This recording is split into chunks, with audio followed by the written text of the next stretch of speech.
Welcome to The Straight Stitch, a podcast about sewing and other fiber arts.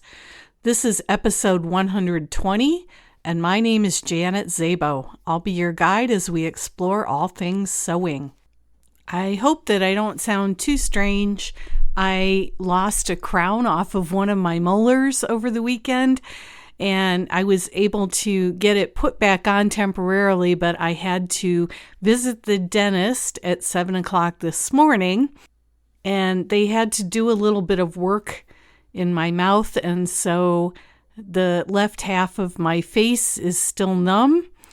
But I don't want to wait to record this because I've got some other stuff happening today and I need to get this done. So bear with me. Hopefully I won't sound too bizarre. I said on my blog the other day that I think the universe is conspiring against me because it's just been one thing after another, and I haven't been able to get into my sewing room. But I'm hoping that this week I will get to do some sewing. I have been pulling out my bins of summer fabric and making piles of fabrics for tops and fabrics for pants. And I have a couple of patterns, and I'm just going to start drilling down through those piles of fabric and making myself clothing to wear because I am sadly lacking in warm weather tops at the moment. Also, I'd like to have a few new things to wear to Bernina University, and that's coming up in 2 short months. So it seems like a long time, but it isn't really. I've got plants growing in the greenhouse. We'll be getting piglets in another week. The chicks are getting big, but we got a cold snap and we had a couple of nights of about 20-degree temperatures. So nobody has put anything out yet, I hope. In Montana, we don't usually plant until Memorial Day weekend, which is at the end of May. So we still have some time to go. But a lot of the newbies think that we get a couple of days of 70-degree temperatures and it's time to plant the garden. In any case, I have a lot of sewing plans, but I haven't had a lot of time. Last week, I went down to Missoula to teach a Serger Mastery class at the Bernina dealer there, and the previous Serger Mastery class students and this Mastery class students all asked for an advanced class, so we're going to do that in July. And it's about time for me to start getting some summer classes on the calendar. So that's what's been happening. I'm not going to talk too much longer because I have a great interview today. And as usual, we got to talking and we went a little bit over our time. So this may be a longer podcast episode than usual, but I think it'll be worth it. My guest today is Katrina Walker.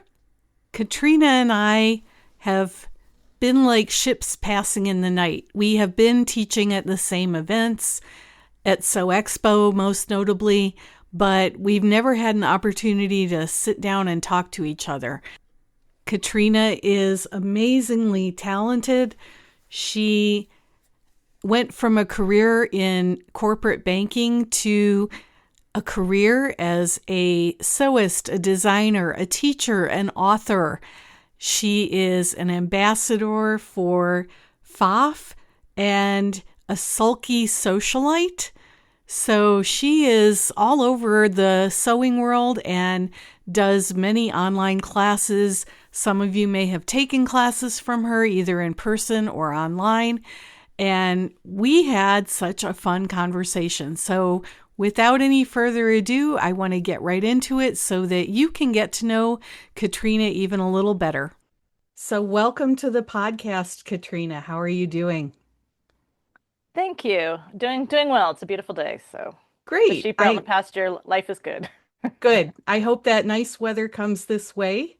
You're in Spokane and I'm in Kalispell, and it snowed here overnight. So. Oh, nice. Well, I mean, I love snow, and any moisture is good moisture when you're from Eastern Washington. So exactly. This part of the world, we're all just like, yay, it's raining. Right. So I am excited to talk to you about your sewing journey. You've done some really interesting things over the years. And you and I have kind of been sort of like ships passing in the night. I think we've been at the same events and haven't really sat down to talk to each other. So this is a great opportunity. Yeah, that happens a lot. I mean, honestly, some of my best friends in the industry, that's how it was for years and years. And just, and then one day one of us will just like, look, we need to like be friends. Like we really should be friends because, obviously you're a cool person and we need to get to know each other. So Yeah, I'm exactly. glad for us to have this chance because that really is just kind of, as you say, it is ships passing the night because you're on to your next class and you're just running past each other, smiling at each other as you run past in the hallway. And that's, like Exactly. I know you're a really cool person, but unfortunately, I not had a chance to actually find out. Well, I So, usually start by asking people, how long have you been sewing and who taught you? well, basically, I've been sewing as long as I can remember. I'm one of a long line of seamstresses, and the interesting thing about that, from my point of view, is that none of them are quilters. Like, so, a lot of people talk about their quilt heritage, and it's like, well, no, not in my family. I mean, I'm not saying that we don't piece something once in a while. We all have produced some sort of piecework at one time or another.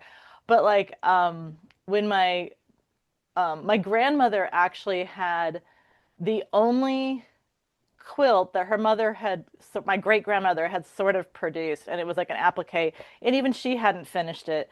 And my great grandmother did everything. I mean, she sewed. I mean, my grandmother. So my grandmother. I'm 5'10". My grandmother was like 5'9", 5'10". And you think about 2 generations ago, so she was very, very tall for her age. But it never was an issue because her mother made all her clothes. So I don't think it really occurred to her was an issue because she sewed, her mother sewed, they sewed beautifully. And great grandma was a milliner, she did everything. But anyway, but it's just to me it's very amusing that we're all garment sewists. Like we just don't do quilts. I mean, we do it occasionally. I mean, don't get me wrong, I teach at quilt shows, but it's amusing to me. It just doesn't it's not our thing. Quilting is kind of a juggernaut and has really kind of It taken really over has the become sewing one. in. Yeah. Well, when I was growing up, so I grew up on a wheat farm, near a very tiny town. So there were 5 kids in my graduating class. So it gives you an idea just how small, and that was 3 towns contributing to the school, and there were still only 5 of us. And there were two in my older brother had 2 people in his class, himself and another one of the farm girls. So you're living out in the middle of nowhere, and you get snowed in the wintertime. So I mean, what else are you gonna do, right? You so, but the point is, so my home church, which was of course also tiny, um that's how they kept the church heated in the wintertime was that during the opening of goose hunting season, which was a big deal there, they would have the gift and goodie sale and they would sell quilts and baked goods and all that kind of stuff. And that's how they kept the church heated over the wintertime. Because nobody had any money. And or at least or they didn't want to cough it up for like the whole winter. But anyhow, those quilts were nothing like, what, this idea of you go out and spend hundreds of dollars, on these beautiful, carefully curated, prints to like put together in this work of art. It's just, it's so alien to what I was raised with that it still kind of makes me laugh because I mean, there was double knits, there was denim, there was, I mean, every skanky fabric you can imagine. And they had their own kind of charm, but they were very utilitarian and they were never quilted, they're always tied. Because again, I mean, it's just these were not works of art. These were utilitarian, they'll keep you warm kind of quilts. So that's the quilting tradition I grew up with. It's nothing like the rarefied air that is today. Were you involved in 4-H? Did you have to make your own clothes because you were taller than average? How did that all? Yeah, I definitely was in 4-H, but actually uh we didn't I think maybe I did clothing like one year. There wasn't by the time I was old enough to be in 4-H, I don't know that my mom wasn't really interested in being a 4-H leader anymore, so she had with like my older siblings, but um we maybe only one year. I just so sewing was like more like something I learned by osmosis. In that, my mom had always sewed and she really wasn't like I said, really not that interested in teaching me, but I had that example.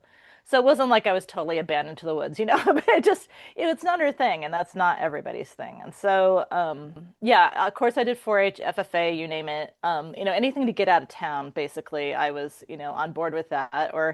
So I raised hogs, from third grade on or fourth grade onward. So that was my main thing in 4-H. Well, hogs and horses. So I also competed with my horses, or my horse, singular. And yeah, did all that. And then, of course, FFA, Future Farmers of America, did all that stuff too. But yeah, but sewing wise, I really got serious about it in junior high school. And a lot of it's because my mother bought a serger. I don't know if she ever learned how to thread that thing. But see, I didn't have any competition, so I had the serger all to myself basically. And so I really became proficient on a serger.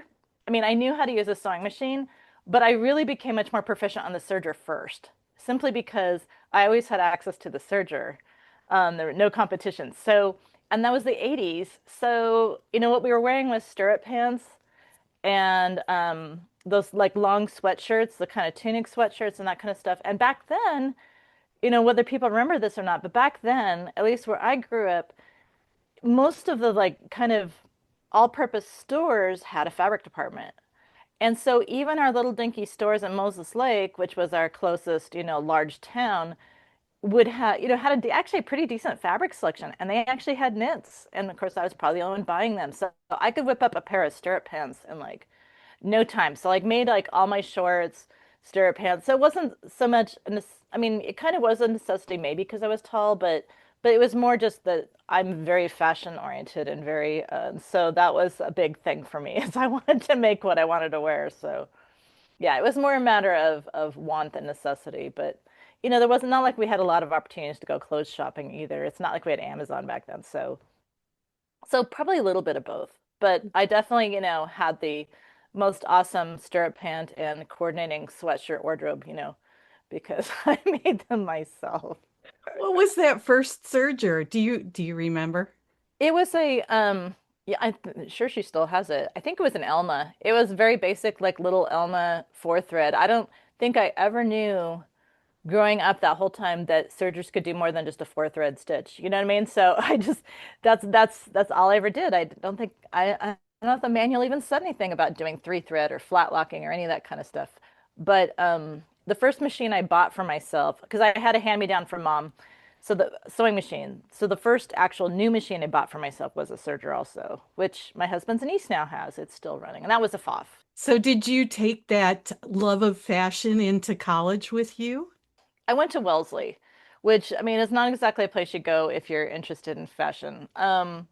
But I wanted to, I wanted to prove, being a farm girl from the middle of nowhere, I wanted to kind of prove I could swim with the sharks. And so, I went to an Ivy League school and I was able to bring my sewing machine out with me. It was a junior, senior year. Anyway, I did haul my machine with me at some point because this is across the country. I mean, Wellesley's just outside of Boston. It's the halfway point for the Boston Marathon. And it's so it's a long way to schlep a sewing machine, but I would do things like alter costumes for the school plays. Friends of mine were involved with student drama productions and things, so I did some costume alteration things. But I couldn't, at that point, I couldn't afford fabric or patterns or anything. So I'm not even sure why I took it to school since I couldn't afford to actually make anything.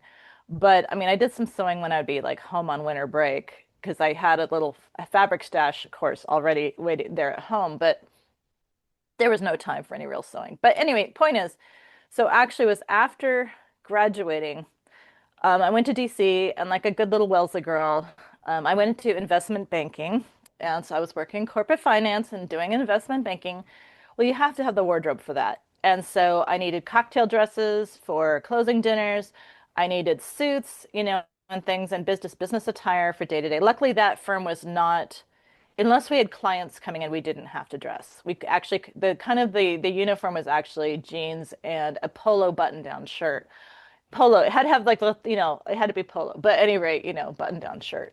So most of the time but I still needed expensive clothes. So I did make the smart move of until I got my job working in investment banking, I did work for a French clothing boutique. And so I worked for Rodier And so I still have some beautiful suits and things from working there. So that was a really smart move. I'm not sure it was intentional, but it was a smart move on my part to work for a very expensive clothing store right out of college. So that at least got me started where I had some very high-end pieces to wear to work. But anyway, that's why I've got really serious about because when you're in investment banking and especially corporate finance, you work on IPOs and things and they own you. They really own you. And so you really can't have any extracurricular activities. But this was in Washington, D.C. And at that time, I lived probably within 15, 20 minutes of G Street Fabrics. So I spent every weekend when I actually had the only time I had to myself, I would basically spend shopping at G Street Fabrics and sewing. And it's like sewing was the one thing that I could just de-stress by, because it takes all your concentration. And so I could kind of forget work and make work clothes. I mean, I guess I was still thinking about work because I was making work clothes. But anyway, point is yeah, when you're 5'10", it's really hard to just go buy things off the racks, especially on the East Coast, because at that time buying was much more regionally located. So yeah, everybody's short, and so it was not an easy place for me. Um, yeah, so that's when I really became serious about sewing. Ironically, was when I was working in investment banking and just realized I liked sewing a lot more than I liked investment banking. So that's kind of what started it.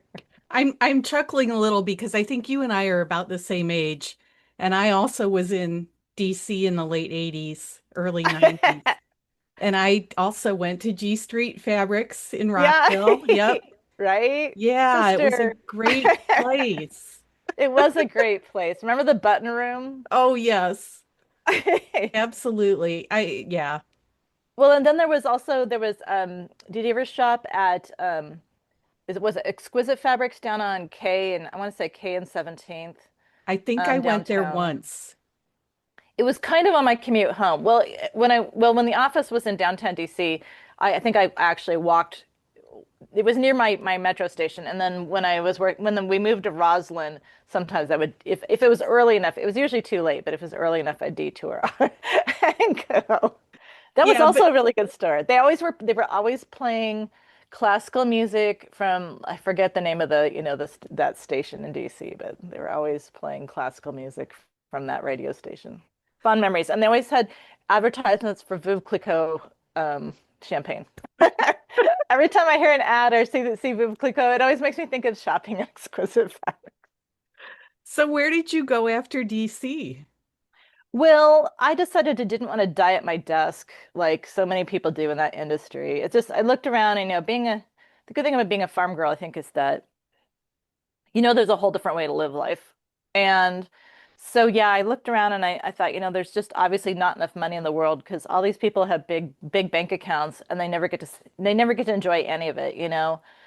And well, I did kind of later regret the losing the big bank account. I did just decide, I don't want to live like this. And so I did a complete 180 and moved back to Washington State and went to one of my favorite towns. I have a lot of family out on the Olympic Peninsula of Washington State, and one of my favorite towns in the whole world is Port Townsend. And I had fond memories of going to special programs there in high school.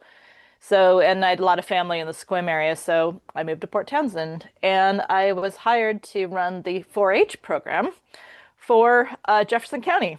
And so I became it wasn't an agent position, but I was basically the 4-H agent for Jefferson County. Here I was at 20, that was in 1997, so I was 25. So, so I mean, I don't know what they were thinking putting a 25-year-old in charge, but actually after investment banking, I pretty much was not intimidated by anybody under any circumstances. So actually that probably wasn't a bad thing, but I really loved it. I still have friends there and I loved working with the kids. I really loved, it's all about youth education. And I enjoyed having grown up in it. I was very familiar with a lot of the different aspects, which made it easy for me to do that job. And like I said, the volunteers were wonderful. And yeah, I loved it. That's the only job I've ever cried over leaving because it didn't pay very much. And my then spouse had difficulty staying employed there on the peninsula. So actually ended up taking a job teaching high school home ec. It's not called home ec anymore, but now it's called Family and Consumer Sciences, and they've even changed it since then. But this was 22 years ago, and or no, not 22. That was 26 years ago. And so, but anyway, taught home ec for a year, which was definitely an adventure. Because I had to do an emergency certificate. I mean, I have it. My degree from Wellesley is in history, right?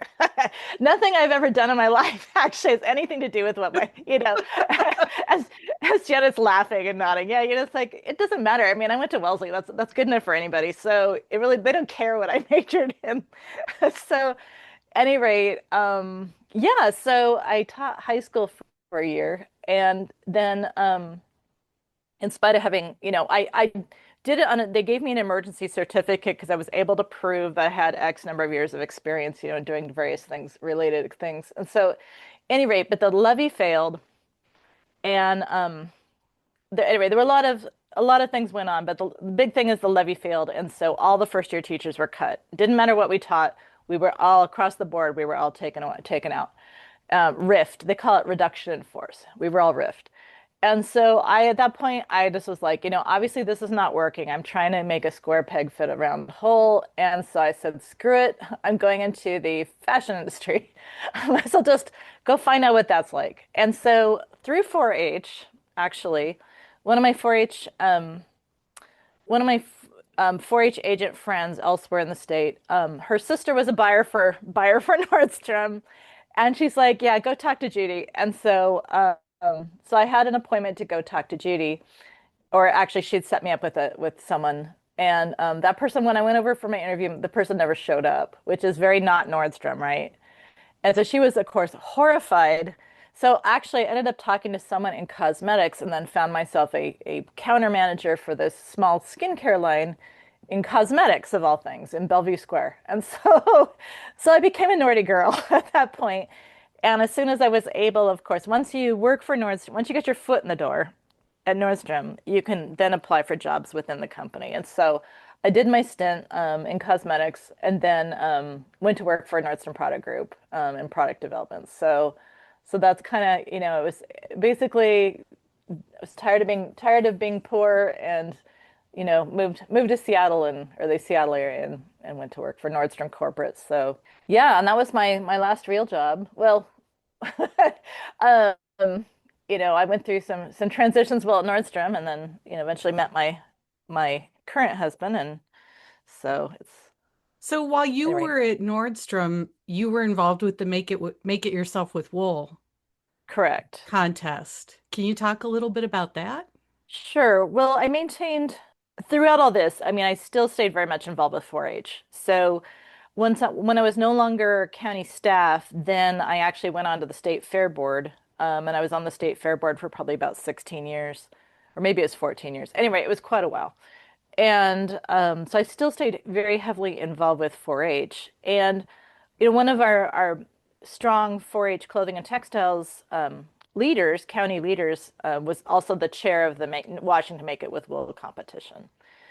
So yeah, so when I was going through the last dying gasps, of my first marriage, um, I decided that I was going to go ahead and finally enter the Make It with Wool contest. Well, I was so desperately broke, um, and because so that I honestly could not afford to buy fabric. So I couldn't afford to buy fabric.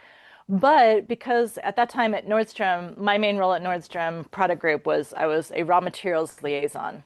I had another role temporarily as department assistant, but then they hired me because I didn't mention, but when I was in Port Townsend, I had started my master's in clothing and textiles. And so I at least had got in my textile science and a few things before. When I was teaching high school, I had like 5 or 6 preps and no textbooks. So it was like, well, it's my master's program in my health, basically. So I dropped the master's program. But anyway, so at least I got enough in to be qualified to do raw materials for NPG. And so I was raw materials liaison. And so where I'm going with this is that I had access to whenever whenever they would get rid of all of their samples and things, of course, I would go dumpster diving, and I worked with all the design teams. So I was just very, like a good little busy beaver, rapidly collecting all the scraps I could from all the various brands. So the jacket I made for my outfit is made from like 7 or 8 different fabrics. Because again, sometimes I only had like a quarter meter, of something. But I had all these beautiful brown fabrics, and at that time, Nordstrom still owned Façonnable, which is a French brand. And so we had all these beautiful. That jacket has like these beautiful cashmeres and alpacas and just all these beautiful fabrics in it. But they're all scrap because that's all I could. I couldn't buy fabric, so I made this jacket out of scraps, and then a friend of mine donated the black wool for my skirt, and I was able to scrape out, mind you, at this time, because of my circumstances, I was probably about 60 pounds lighter than I am now. So I was really small, which helped a lot. And so I didn't need a lot of yardage. And so I was able to like scrape a bodysuit out of another scrap of like boiled wool jersey. Anyway, but the long and short of it was, and then, my friends at work would help me during lunchtime, like, okay, what do you think? Should I adjust this shoulder, that kind of stuff. And another one, another friend, maybe even the friend that gave me the skirt fabric, brought in a whole laundry basket full of pressing tools, bless her. Because again, I just couldn't afford any of this stuff. So it was a team effort. It was a total team effort, go Nordstrom, go NPG. And anyway, it's a long short of I won the national competition. So like I won the state competition, and then it went on to nationals, and I was the national winner in 2004. And um, so that was kind of you don't know, when things are tough, you don't know when the pivot point is. You don't know when you're actually bouncing off the bottom. But I have to say, like, working on that outfit during, my darkest days and going into a separation and divorce and all of that stuff, I think that working on that outfit was kind of the one thing to stay focused on, that was really positive. And like I said, and all my friends at work who, like I said, I'm still friends with, they're wonderful people. It was all kind of part of the whole. But that was the moment, that was the big pivot. And that spring, so I'm sorry, this is a very long story, but this is how I came to be in the sewing business. Is a very long story, but I'm getting there. So that spring, I'm sitting at my desk at Nordstrom, working away. And during this time, I should say that also when I was in Port Townsend, I became a clothing and textile advisor in 1998 through Cooperative Extension, WSU. So I was a clothing and textile advisor for years, and I'd always done Sew Expo as a volunteer and also as a volunteer coordinator for that show. So anyway, so that's a little background. So I'm at my desk, and I get this call from Joanne Ross, who runs Sew Expo, and I had worked for her off and on too. And Joanne's like, Katrina, we need a model. Get down here.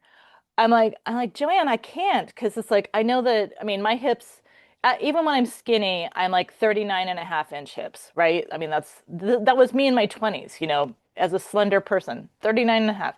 You can't do runway if you're over 36 inches. It's a standard, and that's a standard for a reason. I said, Joanne, I can't. I'm too big to model. And even though I was really, really thin, I can't. I'm too big. She's like, no, you'll be fine. Get down here. Well, the thing is like it paid, what was it paid? It paid $600 a day. No, wait, was it $600 a day or $400 a day? Anyway, let's say it paid a hell of a lot more than my job at Nordstrom. And so I literally could not afford to say no. I was, basically like, well, I can eat or I can commute to work today. I was that level of poor. Right. So, but you still have to look good, even if you're not eating, you still have to look good, because you're working at Nordstrom. And so anyway, so I took some time off, I think without pay, because I'd had taken so many sick days because I was sick so much going through divorce. And anyway, so I went down there and modeled my 4 days. Well, because I modeled at the style show at Sew Expo, which was a complete fluke, because like I said, I'm too big. And that's how I met all the main names of the industry, because back then,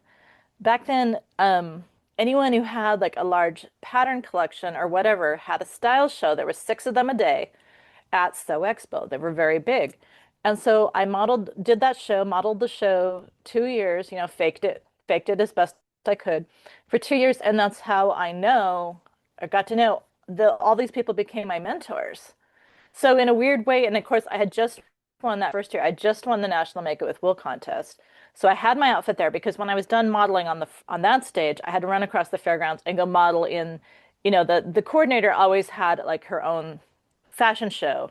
So I get done with that and then change and then run across the fairgrounds to go do my, glad handing as the national winner for the wool contest. And so all of my friends, like Patty Palmer has been a huge mentor to me, and Dana Bontrager's a good friend, and I know Linda Lee, and just, the list goes on and on. All these people that I modeled for, Martha Pullen, I mean, they were all there, and I knew them all. And so, at any rate, but they found out that like I wasn't really a model, I was faking it, but I really was a seamstress.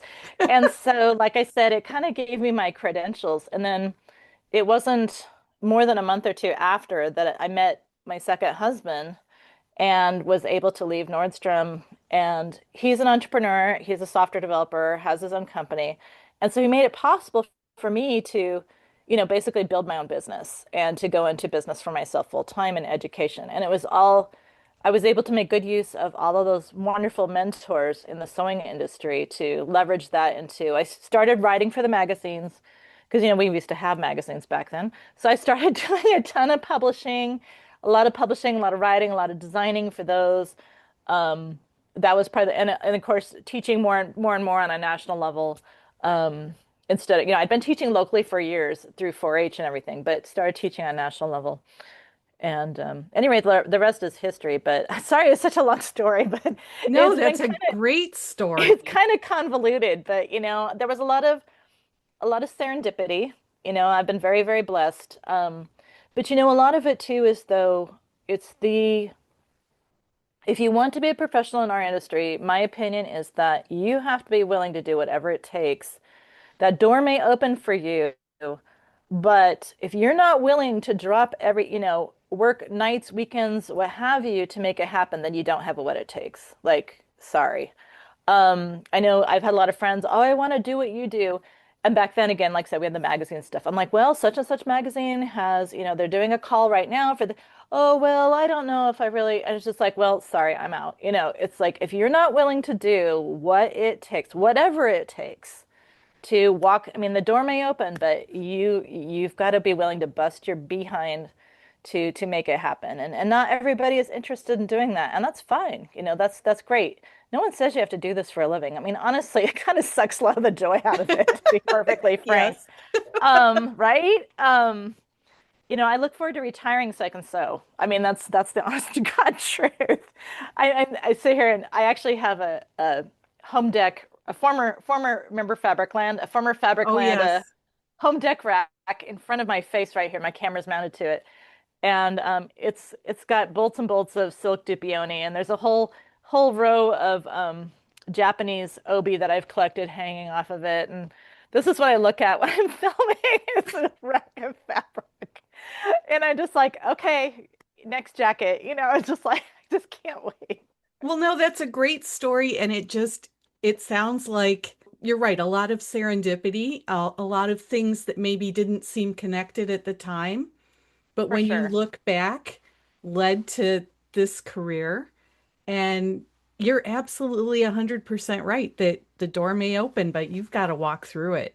Well, Janet, they see us when we walk into the classroom and all the work is done and the kits are all prepared and we have our makeup on and we're all dressed nicely. It's like they see that and they're like, "Oh, I want to be that." It's like, "Oh, honey, that's like that's Right? barely even the icing on the cake." You didn't see the 3 days I spent making No. these class samples and Exactly. And yeah. the weeks bent over your cutting I mean, I wear bustiers a lot now when I'm working, that I've embroidered and made and things. But it's like what I explain to people is like the reality is this most of the time I'm here with a back spasm because, working I have back spasms a lot from working at a cutting table and so it's like I know it looks fashionable, but the reality is this is my back brace. So because I'm actually in a lot of pain, but heck, I'm here. So you were working for you were writing for the magazines, I assume like Threads and the sewing magazines. How did you parlayed that into a book? I'm sitting here with your field guide. And sort of related to that is, I guess, did serging stay your first love? So you can answer those two questions in any order that you want. Okay. Well, that's actually a really funny question. So doing on the magazines and things, I mean, I'm lucky that I've always been able to write well. And apparently I can explain things reasonably well. I mean, it's not always, there's a big difference there's plenty of people who sew as well or better than I do. And there's plenty of people who design as well or better than I do. But I think where my skill set comes in is that I do a good job of explaining things. I think I do make attractive items, and but it is more important that I can communicate. Being an artist is very different than being an educator. And I think first and foremost, above anything, is I'm an educator, and I have been all throughout my life. Apart from being when I was in investment banking, which was relatively short, but I mean, from then on, I've basically been an educator, either professionally or just on the side. And so that's there's times when I actually wish I could just make something and not have to explain how to do it. Because it's pretty rare. I mean, even with I do a lot of promotional garments for I work for SVP Worldwide. So they own the brands of Singer, Husqvarna Viking, and Pfaff.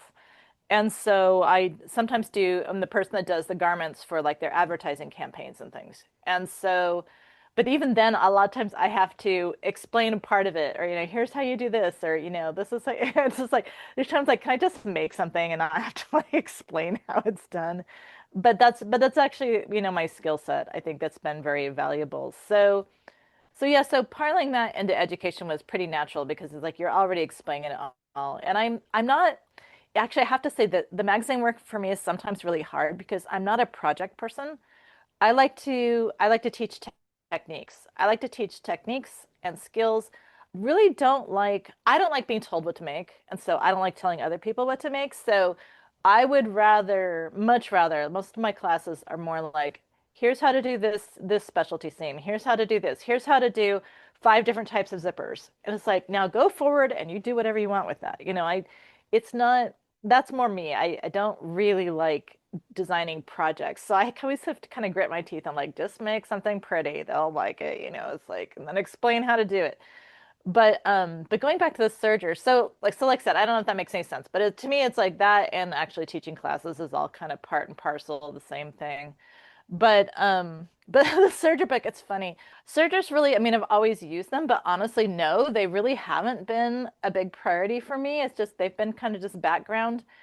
And even though I've been using one since like the mid 80s, like literally. So, I think about that's like 40, what is it, 40, about 40 years of searching at least for me.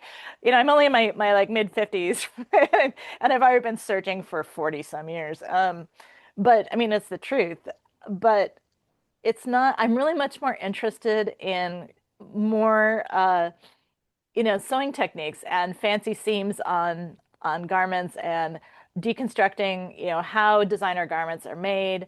And in the quilting world, I do single layer piecework. In fact, I have a class next Thursday for Quilt Spark, teaching the single layer piecework. And so again, it's not traditional, but it's none of those require a serger. Although you can do single layer piecework by using a serger to do flat locking. So it's not that they aren't related, but just kind of funny. I always just kind of take serging for granted because it's just kind of there. And yes, I teach serger classes and things too, but it's not really my main thing. But so years ago, so gosh, about 11 years ago or so, I was supposed to do, I think supposed to do a book. And then it fell through because I didn't have enough followers on my social media because that's just not my thing. I pay someone to do my social media because talking about myself in spite of this interview, it's just ew, ick. And I just don't have time. Honestly, I'm too busy doing to stop and talk about what I'm doing all the time. I mean, sorry people, but it's the reality. I only have so much energy. So the surgery thing, so that fell through, and right around the same time, I just torn up my knee trying to get on my fuzzy horse like in March. And so I'm laying on the couch feeling sorry for myself because my book deal just fell through. I have to have knee surgery. I can't ride. It was a bad day. But anyway, so when it did come along several years later, it was kind of a surprise, but um, they actually approached someone at SVP, the education manager, at one of the trade shows, and I work a lot of the trade shows for the either for the company or for dealers, sewing machine dealers. So you see me a lot of times. I'll be in a sewing machine booth, but anyhow, she said, "Well, Katrina, why don't you go talk to Katrina? You know, she's here." And so, the rest is history. But it makes me laugh because it's not. I mean, I'm very qualified. I'm certainly qualified. Like I said, I've been doing it for 40 some years, But it just was not something I would ever expect. I'd really like to do a book on fashion embroidery, fashion machine embroidery, which is actually the subject I'm teaching tomorrow for the American Sewing Guild's virtual conference. But there doesn't seem to be a lot of interest in that unless I self-publish. So I'm not sure. It takes doing a book, as I'm sure you know, Janet, because you're an author. It's like it is such a massive, massive. I didn't realize that when you write a book, and at least it's this way for C&T, when you write a book, believe it or not, people, you have to actually format it as you write. So as you write, you're putting in tags. These you're putting in tags to denote where there's going to be a picture. And you have to maintain a spreadsheet that says the name of that photo, and it all has to be accurate. So you have to maintain a spreadsheet saying, Janet's nodding, you have to maintain a spreadsheet of the names of all your photographs, and you have to actually put in yourself the links in the document that say where each one's going to go with, of course, the accurate name, plus your writing. Plus, they tell you in advance how many pages it's going to be. And they tell you in advance what the ratio from text to photos is going to be. So you've got to try to figure out how to take this subject and make it fit within the parameters the publisher have given you. And you're formatting the whole time. Oh, and by the way, you get to photograph your own book too. I mean, they have professional photographers that just basically replicate what you show them. So you have to take the original photograph to show them what they're supposed to be photographing. And maybe this isn't so much with the less technical books, but this is a serger book. And so there's a lot of really technical stuff. And even then, they weren't able to replicate a lot of things. So there were some photos I had to go back and I mean, there's some of my own bad photography in the book. Now, luckily, it looks good. But what I'm saying is they weren't actually able to duplicate my shots. And like there was a section on, I think, cover stitching. They didn't even have the serger set up for cover stitching. And I said, stop the presses. You cannot, I said, this will ruin my reputation if you if you publish this. I said, that serger isn't even set up for cover stitching. And so that was probably where some of my photos came. It's like, stop. This is really technical. You can't do that. It'll make me look like a moron,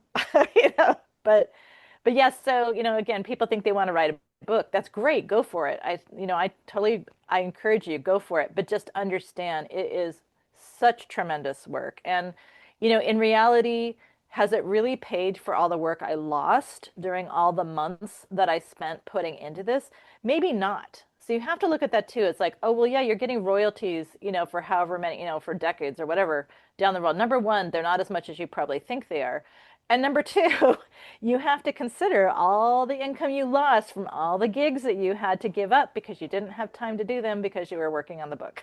So, I guess I don't mean to be a Debbie Downer, but it's like there's some real facts of the business that I think a lot of people are, I mean, of course they're unaware of it. Why would they need to know, but It all sounds so glamorous.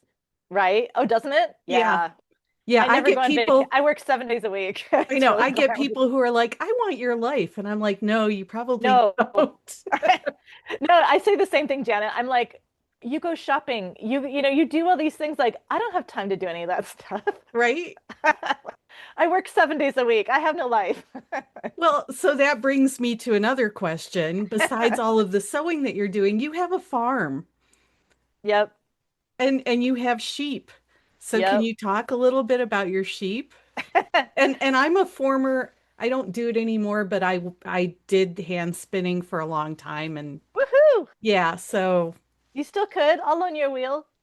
oh, I still have my wheel. It's Oh, sitting up good. and yeah, it's sitting upstairs. Yeah. So, well, we were blissfully living in Puyallup, which was nice because I was only 10 minutes from the state fairgrounds where, I was on the fair board. But my husband decided he grew up in that area, even though actually his family actually farms like 20 miles north of where my family farms. So he just couldn't handle the traffic anymore. We just wanted to get out of Western Washington. and both being from Eastern Washington families. So anyway, we found this ranch just on the edge of Spokane. It looks like we're in the middle of nowhere, but actually we are just outside of Spokane. We even get Grubhub and Uber Eats. That's how close we are. It's awesome. So yeah, so we have sheep. So we have a hayfield and pastures. So we're on about 105 acres. And so the sheep pastures maybe about 30 acres. And so, it's either mow it or graze it. So we used to have horses. I'm a big fan of, I love off-track thoroughbreds. I used to ride thoroughbreds, but that's been kind of tough to keep up with. And my boys are gone now. They've passed. But we still have the sheep. And funny, people, I think that because humans evolved with sheep, there's this really unique, we just have this unique bond with sheep. So the sheep are great. When we moved here, my husband's niece, I had involved her in 4-H and had sponsored her first sheep. And so she had a small flock of state champion sheep that, she wool sheep, they're Romneys, purebred Romneys that she natural colored that she raised. And they were her babies. And so when we moved here, she was getting to the point where she was in late high school, and she's 6'2", so she was very involved with her basketball at that time and didn't think she'd have time really to do with her sheep. So she allowed us to take the flock with us. So we moved here with a flock of sheep.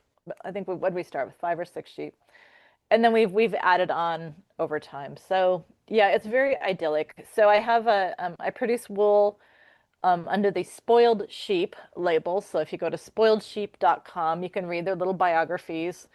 And so so my second or third gig is running a ranch, and we really don't have a lot of. It's so dry here that what people don't realize, like if you look out right now, it's green and lush and gorgeous. We could probably graze like 30, 40 sheep out here. But that's not reality because, as Janet knows, Come she's July, nodding it's like, going to look a by lot July different. it's gone. Yeah, Yeah. by July it's gone. Even with only like we're down to about 9 sheep right now. I want to maintain around a dozen, so I'm going to be buying lambs this year. I'm very excited. But a lot of my sheep are very, very old. I have 2 boys that were born here that are 13. Um, they're kind of like big dogs, they kind of have about that. So 13 is really getting up there for sheep, but I brought them into the world. It's, they're sweet boys, and my goal is to have a weather flock, which is all neutered males, because they actually produce the nicest wool, and they're usually friendlier. Honestly, I think they know that if it wasn't for me, they'd be in a freezer. So they're really nice to me. So I love my boys, and but at any rate, my sheep are all very sweet. If I go outside, they all talk to me, and it's fun because I don't, I don't, we started with a small flock of purebred Romneys, but I have always maintained a very diverse flock, lots of different breeds. I'm only really interested in the wool. I don't breed because I'm always busy in the spring anyway. It's just I can't be on the road working shows and lambing at the same time. It doesn't work. Yeah, they just live their best life. I mean, right up until they, just don't wake up again. And it's a good. I really envy the sheep, honestly. I mean, we don't have central air in the house, right? We don't have a central air conditioning. But the sheep have a misting system and fan in the barn, so They are you know, truly spoiled. they are so well, yeah. I mean, there's people up the road from us who have a more commercial operation. It's very small, but they breed polypay breeding flock. And those sheep have no grazing. They're basically living on a rock pile. I mean, they always have hay available, but they have no grazing. I feel like driving my sheep up there and just be like, look, this is how it could be. Like next time you complain about something, I just want you to think about what the neighbor sheep are doing. How can people find you? I mean, it seems like you're everywhere, but Yeah, I've heard that comment more than once. KatrinaWalker.com. So just Katrina, honestly, if you just type in Katrina Walker, well, there's a famous Katrina Walker who built a daycare empire, and she's really, really awesome. But we don't look anything alike, so you'll know if it's her, if it's me. I'm the one with the long red hair, but um, but you can pretty much just type in Katrina Walker, and I'm going to pop up, in various places. But KatrinaWalker.com, or like I said, you can also go to Spoiled Sheep, and they're much more photogenic than I am. So go check out my sheep. And if people can't get to some place where you're teaching in person, you do a lot of online teaching too, don't you? Absolutely. I teach mostly online, and so because yeah, it's really hard. Um, it's really hard to get off the ranch. It's really hard to. There's just always so much work to be done, and then in the summer it's fire season, and we're frankly terrified to leave. As you understand, Janet. So we're afraid to leave in the summer, and it's just like I said, a lot to do. But yeah, I teach online all the time. In fact, I have a series of classes coming up. I'm going to start my fit series again. So one of my big passions is helping people learn how to alter their patterns to fit themselves. As I said, one of my biggest mentors has been Patty Palmer. She's been hugely supportive, and of course, I've trained with her in fit with her and Marta Alto. And so I really love teaching people how to fit their patterns to themselves so that they can make garments that they feel good in, that are comfortable to wear and they feel good in them. It's so for me, it's a very rewarding thing to help people learn to do because the reason why a lot of people, I've actually teaching more and more of those classes at the quilt shows and things because a lot of the quilters do want to make garments. They just don't know how to make them now that they're no longer 18, where everything just kind of fits, right? They probably didn't, but they thought it did. And so yeah, so that's kind of my little personal campaign. So yeah, if you go to my website, I do occasionally send out a newsletter when I have a class scheduled, and then you'll know what's coming up. And so that's the best thing to do is go to katrinawalker.com, sign up for the newsletter, and then if I actually have something to tell you, I will eventually email. So I definitely don't spam people, but I actually did send an email just yesterday, announcing that yes, classes have been scheduled. We launched the a Fleece and Fiber Festival because I don't have enough to do, right? Right. We launched a Fleece and Fiber Festival here at the ranch last September. We did a little trial run like the year before that. So technically, last year was the second year, but it was his first big year. And so that'll be again September 26th and 27th here at the ranch. So Spokane Fleece and Fiber Festival. And so that's been taking up pretty much all of my spare time. So I've kind of neglected my own classes over the last, really the last year, just because I've been working on getting my festival off the ground. But pretty much accomplished that. But even at the festival, we're going to have, I think, like 24 classes in 4 different classrooms, like in the barns and things. So whatever you want to learn, knit, crochet, weaving, peg loom weaving. There's even an herbalist doing a couple classes. I think there's soap making, there's felting. I mean, it's very diverse, and it's aimed at people who are interested in the fiber arts. They're not necessarily experts; that they're maybe just getting started. They're just curious about it. But at any rate, so yeah, so you should come over from Kalispell. I'm going to put it on my The calendar. 26th and 27th. That sounds like fun. Yeah, you should totally come over. Yeah, we had about 800 people last year, and my goal is to have 1,000 the first day this year. So we have 68 vendors. We had 50 vendors last year, 68. This year we have an ice cream trailer too. So yeah, so it's a good time is had by all for sure. And it's on our ranch is actually very scenic. So I think people just enjoy being on the ranch and I would just come to pet the sheep. So I'm going to awesome. let you get going because I'm sure you have 1,000 things to do. Yep. But I really appreciate you taking the time today. Absolutely my pleasure. It's an honor to be asked. And we will do it again sometime. I will make sure that the links to all of Katrina's websites are in the show notes. The podcast website is at www.thestraightstitchpodcast.com. My website is www.janetszabo.com, and that has links to my Big Sky Knitting Designs website and my blog. There are going to be lots of pictures of baby animals on the blog in the next couple of weeks, as well as sewing projects, I hope. So you can check that out if you'd like. Feedback is always welcome. Janet@janetszabo.com. Leave a comment on the show notes page or use the fan mail feature because I can reply to that now. So until our next episode, I hope that you have a great week and that we all get to go sew something.